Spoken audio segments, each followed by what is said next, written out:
ಮಾಜಿ ಸ್ಪೀಕರ್ ರಮೇಶ್ ಕುಮಾರ್ ವಿರುದ್ಧ ಅರಣ್ಯ ಭೂಮಿ ಒತ್ತುವರಿ ವಿವಾದ ಏನಿತ್ತು ಇತ್ತೀಚೆಗಷ್ಟೇ ಜಂಟಿ ಸರ್ವೆ ಎಲ್ಲ ಆಯ್ತಲ್ಲ. ಸರ್ವೆನಲ್ಲಿ ರಿಪೋರ್ಟ್ ಏನ್ ಹೇಳುತ್ತೆ ಹಾಗಾದ್ರೆ ಅದಕ್ಕೆ ಸಂಬಂಧಪಟ್ಟಂತ ಡೀಟೇಲ್ಸ್ ಬಂತು ನೋಡಿ. ಹೈಕೋರ್ಟ್ಗೆ ಸಲ್ಲಿಕೆ ಆಗಿದೆ ಜಂಟಿ ಸರ್ವೆಯ ರಿಪೋರ್ಟ್. ಮಾಜಿ ಸ್ಪೀಕರ್ ಅರಣ್ಯ ಭೂಮಿ ಒತ್ತುವರಿ ಕುರಿತು ಇದರಲ್ಲಿ ಉಲ್ಲೇಖಗಳಾಗಿದೆ ಅನ್ನೋದರ ಡೀಟೇಲ್ಸ್ ಸಿಗ್ತಾ ಇದೆ. ಅರಣ್ಯ ಕಂದಾಯ ಇಲಾಖೆಯವರು ಸೇರ್ಕೊಂಡು ಜಂಟಿ ಸರ್ವೆಯನ್ನು ಮಾಡಿದ್ರು. ಅದರ ವರದಿ ಪಬ್ಲಿಕ್ ಟಿವಿಗೆ ಲಭ್ಯ ಆಗಿದೆ. ಶ್ರೀನಿವಾಸಪುರ ತಾಲೂಕಿನ ಹೊಸಹುಡ್ಯ ಗ್ರಾಮದಲ್ಲಿ ಒತ್ತುವರಿ ಆಗಿರುವಂತಹ ಅಂಶಗಳ ಬಗ್ಗೆ ಉಲ್ಲೇಖ ಆಗಿದೆ.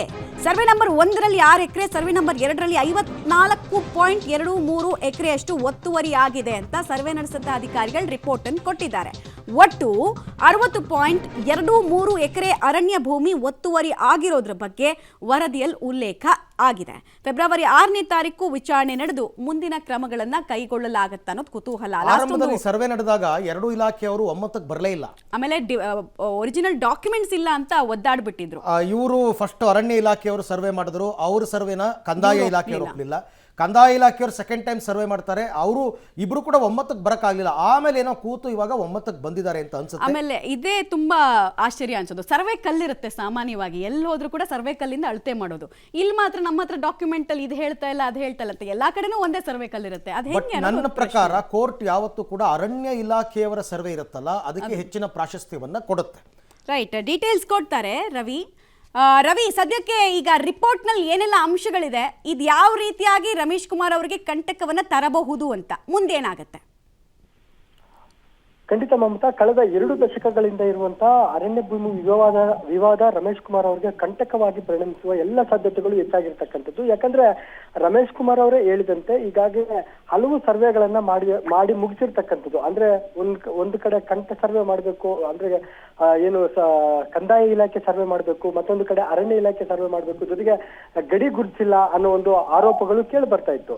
ಆದ್ರೆ ಈ ಬಾರಿ ಆ ರೀತಿಯ ಯಾವುದೇ ಏನು ಅನುಮಾನಗಳಿಗೆ ಜೊತೆಗೆ ವಿವಾದಕ್ಕೆ ಆಸ್ಪದ ಕೊಡದ ಜಿಲ್ಲಾಡಳಿತ 3 ಸರ್ವೆಗಳನ್ನ ಮಾಡಿ ಮುಗಿಸಿರ್ತಕ್ಕಂಥದ್ದು. ಅಂದ್ರೆ ಅರಣ್ಯ ಇಲಾಖೆ ಜೊತೆಗೆ ಕಂದಾಯ ಇಲಾಖೆ ಜಂಟಿ ಸರ್ವೆ ಜೊತೆಗೆ ರೋವರ್ ಸರ್ವೆಯನ್ನು ಕೂಡ ಮಾಡಿ ಮುಗಿಸಿರ್ತಕ್ಕಂಥದ್ದು.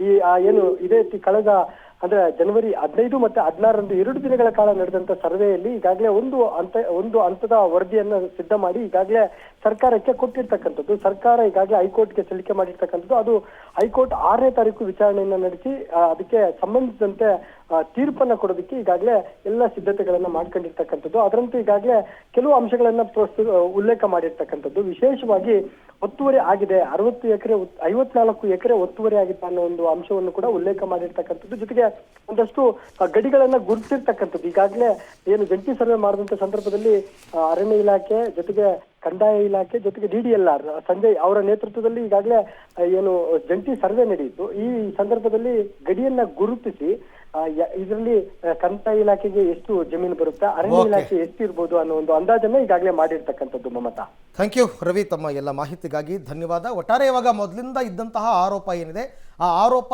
ಸರಿ ಅನ್ನೋ ರೀತಿಯಲ್ಲಿ ಸರ್ವೆ ಆಗಿದೆ. ಅಲ್ಲಿಗೆ ರಮೇಶ್ ಕುಮಾರ್ ಅವರು ಅರಣ್ಯ ಇಲಾಖೆಗೆ ಸಂಬಂಧಪಟ್ಟ ಜಾಗವನ್ನು ಒತ್ತುವರಿ ಮಾಡಿಕೊಂಡಿದ್ದಾರೆ ಅಂತಾನೆ ಈಗ ವರದಿಯಲ್ಲಿ ಉಲ್ಲೇಖ ಆಗಿದೆ.